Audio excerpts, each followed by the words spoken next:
Coming to you live, but not really. It is all pomp and no circumstance with Ryder Richards on LetUsThinkAboutIt.com, the amateur hour you should never tune into. Welcome back. This is Ryder Richards with Let Us Think About It. In the last episode, I had some audio volume issues. It was kind of going up and down. Sorry about that. Those should be corrected now. Also, as a recap for episode 53, before we get into this one, step 54, we got into some of the problems of being manipulated by an attention economy. The key takeaway is that if you cannot control your attention and focus, somebody else will control it for you. And that leads to manipulation. This is a colonization of our minds. And this leads to us not knowing what to value. This can lead to ethical voids and a, quote, nihilism of values. And the only ones filling that void and offering values end up being corporations. Why is this? Well, in part, it's because we've increasingly been sold on the notion of being autonomous free individuals, clamoring for freedom of self. But of course, in our singularity, our society has lost the collective voice and conversation we once had from living in the commons together. Which is to say that really there is no longer a cultural authority and a strong social voice to push back against corporate colonization and privatization of our minds and attention. Yeah, we're too easily divided and distracted. We're too easily manipulated. Now this week, we continue with Matthew Crawford's The World Beyond Your Head. What we're going to talk about is how to create and suppress your environment, the illusion of the self, and the distinction between autonomy and heteronomy. Now, there's going to be 7 short parts, and in part 5, we're going to get to the current cultural narrative, shouting for freedom. We're going to wrap up on this idea of the ideal self as merely a projection. But of course, this also has implications on how we treat the real world. Yeah, I think it's a good episode. I hope you enjoy it. Part 1, Environmental Suppression. How does a self combat an environment that dissolves the self? Well, you have to suppress or neutralize your environment. Now, we talked about this a little last episode, but if your attention is hijacked and the values that are projected into you are not your own, what do we come to resemble? The only way we can really find the self here is to remove ourselves from this toxic environment. But even then, alone in nature or something, it raises another set of questions, which is basically, how do we make decisions even if we're alone and not influenced by anything? Well, behavioral economics says it's really quite inscrutable, and Daniel Kahneman and others have shown that we're basically heuristic machines, which means we go by rules of thumb and emotion, we go by feelings. We're really not rational at all, or at least we're very seldom rational, and it takes us a lot of energy and effort to get there. Most of the time, we just go with our gut. Now you might say, Ryder, we have metrics and analytics and data science. That's how we make decisions today. Maybe, but back in step 26-27 in Moral Mazes with Robert Jackow, we saw that despite clear forecasts and hard numbers given to corporate leaders, they make political decisions that are for temporary survival. Naturally, these are for their best interest, not the corporation or the people underneath them. And you might think that we could ameliorate some of this damage with bureaucratic policy, but that same policy is very often misused for the reverse, somehow to uphold oppressive hierarchies, these people making gut decisions by coercively dominating the pawns that don't fall into line. Yeah, so back to it. We basically don't accept data easily, so how do we make decisions? Because we're not rational. Behavioral economics says that we use confirmation bias. Yeah, that means that we confirm the direction that we wanted to go anyway. So we pretend rationality to make decisions that align with our feelings. When we look back, in hindsight, our decisions might actually kind of seem opaque and inscrutable to ourselves. But most likely we're just going to rationalize that so we feel good about it. Kahneman also, in the book Noise in chapter 11, he discusses our aggrandizing self-narration of correctness. So we manufacture an illusion of predictability and coherence for ourselves where none exists.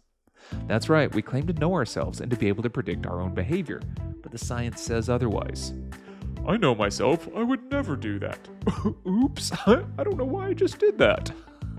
And yet, even if we can, for a brief period of time, suppress our environment, we can remove the attentional manipulation long enough to think or reason for a bit, we're still unpredictable, no matter how desperately we try to be a consistent self. Now, an individual, this is supposed to mean not divided, indivisible, right? But if we're not divided, why do our heads tell us one thing and our guts another? Why are we not the self we want to be, performing consistent actions? Part 2. The illusion of the self. Neurobiology and ethicists say Free will is an illusion. they can show through fMRI scans that when we pause to deliberate, it's merely electrical chatter in our brain that's obscuring the fact that the decision was made well before we even began deliberation. That's crazy, right? Now, Sam Harris mentions this. We can't even control what thought pops into our heads next, much less understand how our will is motivated. Now, if I ask you to think of a movie, go ahead and think of one. What pops into your head? Okay, cool. Think of another movie. What movie is that? And seriously, do this. Now, one more time. What's a third movie? Now, if I ask you why you thought of all those movies, you're probably going to create some sort of rationalization. But often, some, if not all, the movies you thought of are going to be completely out of left field. We don't even know where our own thoughts come from. Now, if you apply this to values that make you a unique individual, what are your values? Go ahead, name one. Now, you might have a predefined list here that you can recite, something that makes you feel good about yourself, that sound good. But what if, just like the example of the movies, what if they're just this confluence of recent, perhaps random factors? Yet, of course, after stating them, you attempt to define yourself with them. We often claim that we shape our will with reason, that our choices are freely made. But what if, more accurately, we're just a cloud of possibilities? So, you've all heard this before on the show many times. We mostly delude ourselves. We rationalize out the shape of the consistent self, the I. We pretend to be thinking creatures, and this is a self-deception. Now, if we accept this, as Crawford says, are we merely billiard balls, just bouncing around due to cause and effect reactions? Well, maybe it's not so simple as this kind of deterministic mechanics. We are, of course, according to behavioral economics, easily primed and programmed. We are manipulated through anchors, that we may be amazingly unpredictable. And that might just mean that we don't know what we're doing next, but that doesn't mean that somebody else can't have a much better idea of what we're going to do next. So once again, this is sort of because of this penchant for surety of the fixed self, that sort of impulse that our choices are our own, that we know ourselves. We get stuck on this illusion. After all, we are our own best friend. Most of the time, we're just listening to voices in our heads all day, right? And who else could possibly know us better than ourselves? Well, given our tendency to sort of cast ourselves as the protagonist whenever these voices in the head are talking to ourselves, we're really good at self-deception. We rewrite every interaction to create a more palatable self. Part 3. The situated self and ecologies of attention. So, if you believe that self is an illusion, and there really is no free will, because of course we don't actually think rationally and decide what we will, it just pops up. And if we're deterministically programmable by outside forces, oh, that's dark, right? Because what hope is there, right? Now, Crawford brings up that activities give structure to attention. And to situate this kind of fickle, illusory self, we need some sort of structure and rituals to perform, something to ground us and ground our attention. Now, sure, those rituals can involve, pentagrams or wearing dark robes, I don't know what. But I think it's really more about establishing actions that are repeated. Now, these can serve as rites that focus your attention. You might even call them habits. He calls these ecologies of attention, where skilled practitioners tune into the features of the environment. Now, these specific features of the environment, these nuanced details, well, yeah, your relationship to them lets them be pertinent to making effective action. So this draws really from Crawford's previous book, and we talked about it a little in step 16 and 17, but the core theme is individual agency and seeing a direct effect of your actions in the world and knowing that they're genuinely yours. That's what lets you have individual agency. Now, this genuine agency, it does not arise through mere choice, but paradoxically, in active submission to things that have their own intractable ways. You have to be attentive to the environment. In part 1, like this last episode we just did, we talked about things grabbing your attention, the things outside of you as this kind of authority that structures your attention, right? Now, corporations are using this, and they're essentially attention pirates. They're poking and prodding at you to plunder and harvest your attention by controlling your environment. That's what's outside of you, by inserting themselves into your environment. Now, of course, all of this is done by design, and for them it works, so that means, in that sense, it's a very good design. So why don't we learn from this design? Now, to structure our attention, right, to situate ourselves within an ecology of attention, and this being to tune into our relationship to our surroundings, we can also use this kind of authority and power of the environment of objects outside of us. And through using the environment and the design, we can enable conditions that demand less of us while focusing us more. Part 4, autonomy versus heteronomy. Okay, so quick recap. We have an unpredictable, manipulable self. That's mostly because we can't think and pay attention enough to even know what we're thinking, much less valuing. Now, the environment. It structures our attention, and corporations use this to manipulate us. But also, we can use the authority of the environment to focus ourselves, to structure and situate the self and our attention. Last episode, step 53, we established that to be an individual, to have priorities and values of your own that position you within a community requires attention. The paradox here is between being an autonomous being, an individual self, and confronting the heteronomy of the exterior world. Okay, so let's define that. Autonomy means giving law to oneself. Heteronomy is being ruled by something alien to oneself, something outside of you. So, heteronomy is the alien rule. It is the cultural and spiritual condition when external demands, things outside of you, that is cultural values, threaten to destroy your individual or internal freedom. Okay, so hang on all that for a second. Okay, how about another word distinction, another definition here? Now, Crawford also says that the environment constitutes the self rather than comprising it. That's a fussy distinction, but both of those are about being part of something. And there's a value distinction here. To constitute is to establish, to be an integral part that causes something to stand, while comprising is merely to be composed of or made by many parts. So the environment establishes the self in a fundamental way. And it's not merely part of the self, it establishes you. Now, okay, let's pair these things up. The autonomous self considers the environment, culture, something that it takes part in. It's merely a factor that comprises or affects the self, but we believe that we're the ones making up the laws that govern us. However, it's more accurate to say that the environment constitutes the self. That is, the environment establishes and controls the self. So this is heteronomy. This is alien rule by our environment. It's cultural values. It's what we pay attention to. But here's the kicker, it's also a physical reality. So conclusion here, if you're really good at something, that means that you grasp how reality works. Now this is a skill. To employ your skill means you have grasped the shape of the world around you and outside of you. You have seen how it works. You have submitted yourself to the shape and function, and you have aligned yourself with it. You have aligned yourself with the heteronomy. You have become more aware of the world, more nuanced in your reactions than the average person. To be skillful, that's not to fight the environment, but to align with it. Now, you may be claiming to be autonomous, but what really makes you unique is your ability to align with your environment. In the long term, to be autonomous is to give in to the heteronomy. Part 5. The current cultural narrative. Want to know what our current cultural narrative is? Take a look at self-help. Self-help teaches us to be who we really are. Yeah, right? Because you're going to need to choose to eat, love, and pray more.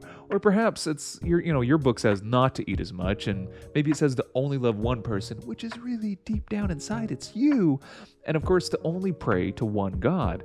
And of course, that God won't be dogmatic, but is generally a really nice and kind of powerful God. It's the kind of God that you'd want to go get a beer with, the kind of God who uses feminine pronouns. It's not that kind of kill 'em all kind of God or that rapey Greek God. Those are gross, right? No. With self-help, you self-help yourself by aligning with the cultural ethos of the time. It's to fit in more. But given the previous insights into the self as illusory, do we end up just becoming more of what we are? And does that mean more illusory? The prevailing idea is to really find your internal values, or it's really more like you choose them and you make the choice as a free individual, and you transform yourself through discipline, willpower, and some repetition. But notice that everyone chooses pretty much the same things roughly at the same times. Now, Crawford says this is groundless self-making, because you have now gained creative mastery over a world you have projected. Your projected self, the one you chose to become, this is a self that you made up. And yes, you can become that person. Declare your intentions, lean in, become the role, and the universe will deliver. And I actually believe that, right? I'm only being a little bit sarcastic here because I do believe you can do that. But that's not really the point that we're after right now. The point is, where is the authentic you in that process? Because, of course, this is a projection. This is a mental model that you have mastered and become. Now, Crawford says that the projected self that you master is essentially narcissistic. It's all about you, even though, good self-help makes it seem like you're changing for others. But more importantly, Crawford says this new you projection, it's easily manipulated. You have projected a version of yourself into the world, but the projection is groundless. Or more accurately, the ground you built this self-help self on is also a projection. But what does this mean? Because you probably have changed and improved via self-help, right? And I know right now you're probably shaking your head like self-help works. Well, self-help does, and most likely it helps in ways that make you feel better and operate better. Feel fitter, happier, more productive. And the projection of a new, better you, that's a goal achieved, and you can feel good about that. But often that goal is based on some sort of shifty, socially biased variables that also change. What happens here is what we're after is the way others react to you. It's about feeling less pain, getting more wealth, indulging the self and declaring it as happiness. It's a new version of Eastern spirituality you can bring to the office. Or it's this current social flagellation to signal that you care and you're on team enlightenment and progress. Of course, all these things are real. That's not what I'm saying here. It's real in that it has effects, but it's also groundless in a profound sense. And that's because it's illusory and ever-shifting. It is mass-marketed and mass-sold. So you really have very little hope in here of finding the authentic you. Crawford says we're sold unfreedom through the language of freedom. This unfreedom is packaged choice. The language of autonomy and free choice, it's really thick in our environment, especially advertising. It is the freedom of preference satisfaction, the freedom of self-making.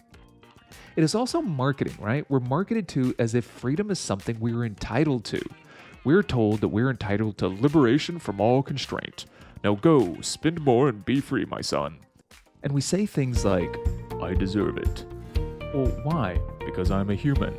And humans are free to fulfill themselves, right? It's our right as individuals. Now what will fulfill me is that candy bar and your wallet, right? I'm going to take that too, and I deserve it. And I'll take a little bit of happiness. I deserve some of that. My really cool God friend that I was chatting with at the bar earlier, she said it was my God-given right to have happiness. Part 6. Freedom. Crawford asserts that actual freedom, let's call it independence, is won through disciplined attention. Oh, not discipline, Ryder. I want freedom. Give me liberty or give me death. Okay, Braveheart. Wipe that face paint off for just a second. That's not exactly what we're talking about. So here we are. Liberty means responsibility. That is why most people dread it. That's by George Bernard Shaw. Now, Crawford says we establish freedom through actions that join us to the world. This is where we submit to the heteronomy and the shape of the world as a means to join us to it. Our independence or our liberation, this is really found in a deeper dependence on reality. And don't worry about, your own discipline here, because once again, the environmental ecology that we talked about previously, this will shape the discipline. It's the constraints and the circumstances that provide the discipline, says Crawford. So Crawford suggests, and I like this idea, that we just drop the word freedom altogether, right? It's too strained and has been co-opted in ways that trigger and confuse us, right? Like with Braveheart.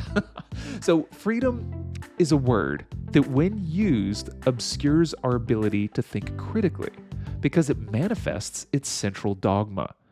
Our right, our preference, our individuality. We cannot get free of freedom. Instead, let's just replace it. Let's talk about things like liberation or independence. And we really don't have time as an aside here to get into it, but there's these notions of positive and negative liberty, freedom to, freedom from. And this is from Isaiah Berlin, and we discussed this a little bit back in step 11. So if you're interested more, go back and take a listen.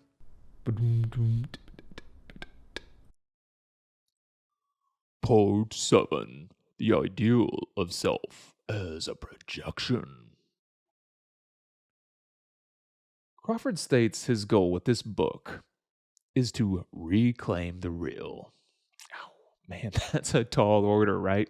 Especially when considering the philosophy of the West has generated an ideal of the self as somehow separate from the real world. Not only do we privilege thought and mind over body, but we privilege thought processes over reality. In short, today you are your thoughts. The ego is all part of this, right? Your feelings of yourself are also you, and your thought processes are you. And yet, these are typically manufactured representations. These are abstractions we debunked earlier when we were talking about the illusion of self. The implication is that we champion representations. These are abstract models or projections that are in our head. We champion these as fundamentally right and righteous. Crawford says that we also treat objects as projections of the mind. That's crazy. We only make contact with objects through representations of them. And what this kind of means is that we theoretically understand the thing and we expect it to comply with our mental model. We project a model of the world onto the world, but for some reason, we hold the model as more valuable than reality itself. Now, this is the old map is not the territory conundrum, but we do it with almost everything we encounter. Now, one reason we do this, Crawford says, is that we like our mental models better, and that's because they're pliable. We can just change our mind and they shift. So we just keep changing them to suit our goals. Nature is not nearly so pliable, right? Reality, it doesn't shift just because you want it to. The problem is, if our mental models are pliable, we become pliable as well, thus manipulable, right? And once again, we have no ground to stand on. We easily become subject to the most bewitching representations. And without a firm grounding or a footing in reality, we're beholden to the guarded portals of public space for our values and new representations. Now, how do we get back to this firm grounding, right? Not falling prey to the easy manipulations of our mental models? Well, we have to engage in the world. For it is when we are engaged in a skilled practice, the world shows up for us as having a reality of its own, independent of the self. Reciprocally, the self comes into view as being in a situation that is not of its own making. So skill grounds us, interaction with the external world, because it focuses our attention outside of us. Our attention gets pulled out of us. Crawford brings up that the root word of attention is tener, which means to stretch, to make tense, to pull. External objects provide an attachment point for the mind. They pull us out of ourselves. It is in the encounter between the self and the brute alien otherness of the real that beautiful things become possible. All right, thank you very much for spending some time with me. Once again, This is just the introduction to Matthew Crawford's The World Beyond Your Head. Literally, it is not even chapter 1. And of course, you can see why I would love this book so much. It merges behavioral economics, psychology, and philosophy. And of course, the creation of real objects in the real world as a means to know yourself. As longtime listeners may be aware, I wrote a series of essays called The Will to DIY back in 2019, and of course you can find it at thewilltodiy.com. Now, I still have some work to do on it, such as writing some sort of introduction to clarify the intent behind the essays and all the little charts in it and stuff like that. So once again, thank you for your time. And lest I forget, I'm writing down daily wads of fuzzy wisdom at bellybuttonlint.blog.